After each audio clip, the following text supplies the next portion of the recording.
God does not have the same perspective that we have about people. And let me tell you this, you don't need the gift of prophecy to point out people's failures, their shortcomings, and the things they need help with in their lives. You don't need the gift of prophecy for that. Anybody in the world can do that. In fact, they do it all day long, talking about how people aren't this and they aren't that. It doesn't take a prophet to recognize that Abram was in a bad spot and that Sarah wasn't going to have a child if nothing happened outside of God's intervention. It doesn't take a prophet to see those things.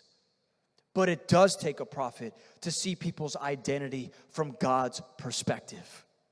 It does take someone to come in and say, yeah, I know that you just came off a bender and you've struggled with alcohol all your life, but God, through the blood of the Lamb, says you are sober and you're redeemed and you're clean and you're set free. I'm not lying to you. I'm prophesying to you because I'm speaking from God's perspective, not from your current reality.